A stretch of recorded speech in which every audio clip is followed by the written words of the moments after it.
जय हिंद मित्रों। मेरा ये संदेश शेयर कर दें जिससे कि जिस जमात के लिए है, जिस सेकुलर जमात के लिए है, उन तक ये संदेश पहुंच जाए। कई लोग देश में हिंदू मुस्लिम एकता की बात करते हैं, लेकिन मेरा उनसे सीधा सा सवाल है कि आप इसी देश में रहते हैं। इस देश में कई मुस्लिम बस्तियां हैं, सैकड़ों हजारों, हर शहर, हर गली, हर कस्बे में मुस्लिम बस्तियां हैं। लेकिन क्या कभी आपने हिंदू बस्ती का नाम सुना? नहीं सुना। इसके पीछे वजह क्या है? ये सवाल है मेरा सीधा सा देश की सेकुलर जमात से। मेरी समझ में तो सिर्फ एक ही सवाल आता है, एक ही जवाब आता है कि वो आपके बीच रहकर आपको परखना चाहते हैं और आप डर के मारे उनके बीच नहीं रह सकते। इसे आप प्रेम का नाम देकर के सिर्फ खुद को भ्रमित कर सकते हैं, दूसरों को नहीं। ये प्रेम नहीं, ये डर है। आप मुस्लिम बस्तियों में नहीं रह सकते। वो आपके बीच रह सकते हैं क्योंकि आप झूठे सेकुलरिज्म का चोला ओढ़े हुए हैं। एक और सवाल उन लड़कों से जो हिंदू मुस्लिम एकता की बात करते हैं कि आप कॉलेज के हॉस्टल्स में 4 हिंदू लड़कों के बीच में एक मुस्लिम लड़के को बड़े आराम से रख लेते हैं और वो रह भी लेता है क्योंकि आपका धर्म ये सिखाता है कि वो आराम से आपके बीच में रह ले। लेकिन मुझे वो रूम चाहिए जिसमें 4 मुस्लिम लड़कों के बीच में एक हिंदू रह रहा हो। आपको नहीं मिलेगा। आप ढूंढते ढूंढते मर जाओगे, लेकिन आपको नहीं मिलेगा। इसकी भी एक वजह है, क्योंकि वो आपके बीच रह सकता है आपकी बातें जानने के लिए, आपको समझने के लिए, लेकिन आप नहीं रह सकते। आपकी फटती है, डर है आपका। अगला सवाल मेरा मुस्लिम लड़कियों से।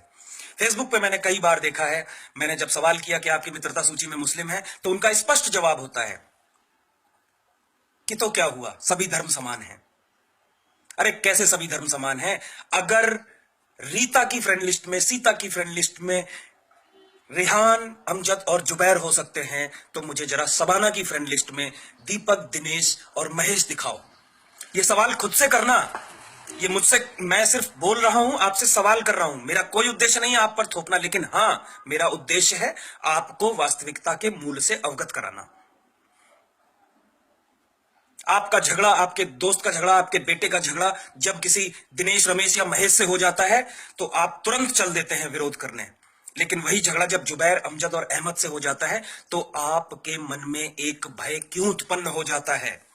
आप जब एक सुनसान गली से गुजर रहे होते हैं और सामने से एक व्यक्ति आ रहा होता है भगवा चोला पहनकर या सामान्य कंडीशन में, तो आपके मन में भय उत्पन्न नहीं होता, डर उत्पन्न नहीं होता। लेकिन क्या हो जाता है तब?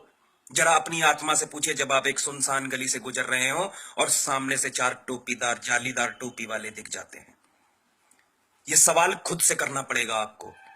यह सवाल मेरे नहीं है, ये सवाल आज के वक्त के हैं। आखिर अगर कोई मुसलमान अच्छा है, मुसलमान भाई, तो ढूंढ के लाइए अपने उस भाई को और कहिए कि भैया, ये देश, जब संविधान इस देश में लागू है, इस देश में जब हमारा धर्म, हिंदू धर्म, गीता के से नहीं चलता, तो आप सरिया से क्यों चलाते हैं? लड़कियों और लड़कों, आप पूछिए उनसे कि अगर इस देश में मुझे एक बीवी रखने का अधिकार है, तो मेरे साथ में खड़ा व्यक्ति 4 बीवियां कैसे रख लेता है? कौन से अधिकार से रख लेता है? क्या आपके मन में कभी यह सवाल नहीं उठता? अगर ये उठता है तो आपको स्वयं से पूछना चाहिए कि आप किस देश में जी रहे हैं। एक तरफ आप, मर्दों से मेरा सवाल है कि आपका तलाक हो जाता है तो आपको सालों कोर्ट के चक्कर लगाने पड़ते हैं, लेकिन वहां तो तलाक तलाक तलाक बोल के काम खत्म कर दिया जाता है। कौन से कानून के हिसाब से? ये ऐसे सवाल हैं जिन्हें हर व्यक्ति को दूसरे से पूछना पड़ेगा, एक दूसरे से पूछना पड़ेगा। लड़का हो, लड़की हो, महिला हो, औरत हो, बुढ़ा हो, जवान हो। आखिर क्या है इस देश में कि मैं जो मंदिर में दान दे करके आता हूं, 10 रुपए, उसमें से 4 रुपए सरकार ले लेती है, जबकि उनके पास एक भी मस्जिद मदरसे का खाका नहीं है कि उसमें क्या आया क्या गया। मेरा उद्देश्य यह नहीं है कि उनको मैं टॉर्चर करूं, मेरा उद्देश्य यह है कि सारे कानून सिर्फ हम पे ही क्यों लागू होते हैं। ये सवाल पूछने पड़ेंगे। मैं तो जग गया हूं। मेरा उद्देश्य है ज्यादा से ज्यादा लोगों से ये सवाल पूछें और लोगों को जागरूक करें। बहुत जल्द ही इसको लेकर के सड़कों पर युवाओं का एक आंदोलन आने वाला है, जिसमें आप सभी का मुझे पूरा सहयोग चाहिएगा। मैं मांगूंगा, आपसे हाथ फैला के मांगूंगा, आपको बातें समझा के मांगूंगा, आपसे निवेदन करके मांगूंगा, आपसे जानकारी दे करके मांगूंगा। लेकिन मित्रों, मुद्दा यहाँ पे धर्म का नहीं, मुद्दा है कि आखिर हमें बेवजह क्यों दबाया जाता है। फिर आऊंगा इन्हीं सवालों के साथ। आज के लिए जय हिंद, जय हिंद, जय हिंद।